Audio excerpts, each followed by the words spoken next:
Well, I have a true story I want to share with you. It was about a few years ago when a Japanese Coast Guard was responding to an SOS from a sinking ship in the middle of the Sea of Japan. And when the rescue effort arrived, they found the crew of the trawler clinging to the hull of the overturned ship. And after returning to land, each member of the crew and officers were all questioned as to the events that had transpired in causing this accident to happen. And all the men in the interviews were placed in confinement because they were under suspicion for sabotage, because every man claimed that their boat had been struck by a large cow that had fallen out of the cloudless blue sky in the middle of nowhere, leading authorities to suspect that there was something suspicious going on in this, and foul play was involved. Well, the men remained in confinement for the week until they got a phone call from the Russian Air Force, who had heard of the incident, and after the call, all the men were released. Well, apparently, what had happened was on the same day that the ship sank, a Russian crew was loading, a cargo plane was loading up, and there was a cow grazing beside the plane, and of course meat wasn't in big supply in Russia, especially at that time, and so they decided to take the cow onto the plane. They brought the cow onto the plane and they took off, and the cow went nuts at 30,000 feet, was kicking the sides of the thing and just went berserk, and so they opened the cargo door and ejected the cow. Now, events occur in our life that are unusual, right? We don't always have a cow drop out of the sky in the middle of wherever, but things happen.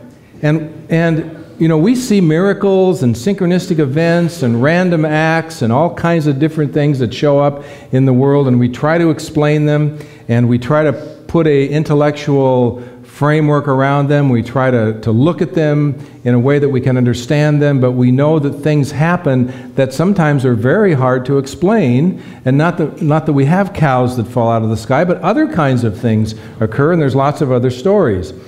And you know, I think that if we were aware, if we were entirely aware of the complete reality of our experience, that if we were aware of all of the spiritual dynamics, the spiritual ethers, and all of our human and spiritual condition, and all the things that show up, if we were absolutely able to see and experience that, we would probably be able to answer all the questions that we wish to answer in our life.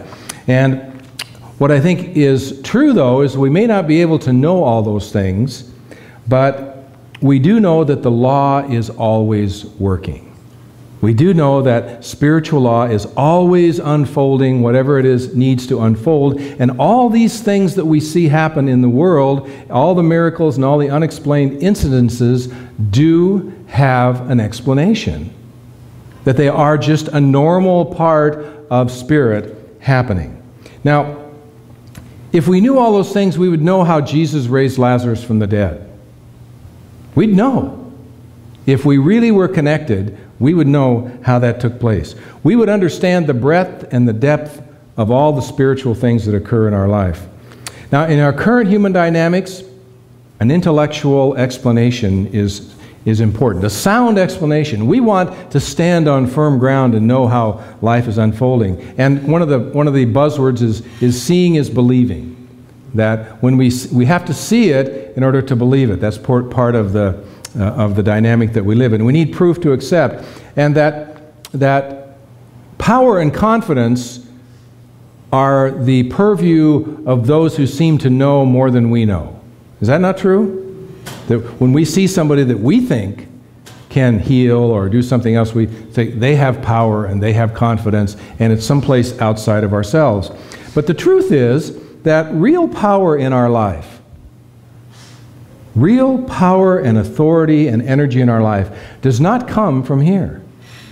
It does not come from some constructed intellectual network that exists up in our brain, but rather real power and real experience comes from here.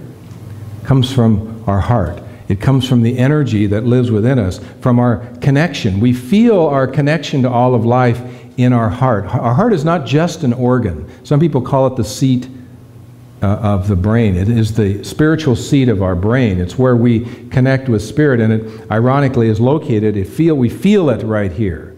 You know, we feel love. We feel those kinds of energies in our heart, and that's where our real intelligence is in our heart space, in that area. And the challenge, I think, for us is to not get caught up in all of the irrelevant things that go on, all of the nuts and bolts of life that we try to piece together and look at and answer questions. We get caught up and we spend a lot of time doing that. I have a friend who, actually I've known her for 30 years.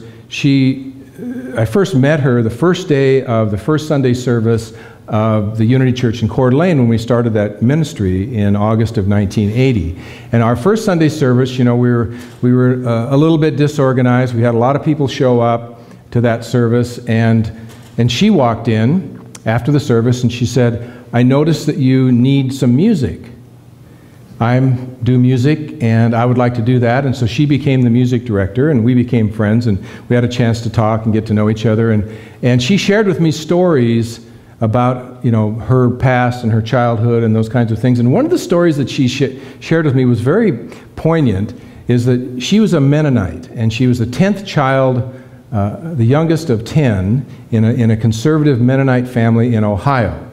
Now, their family actually originally were Amish, and they became Mennonites because Mennonites are just Amish that drive cars, right? I mean, that's the way she characterized it. They drive cars and have electricity, and you know, they got one foot in the world, but they're very conservative, and the religious environment is enormously conservative. And when she grew up, they had to wear these little head coverings, they call them. They're little hats that they wear, and the hats have strings that hang down on each side. And the purpose of the hat, or the head covering, is to show your subservience to men. That was the intention of the head covering.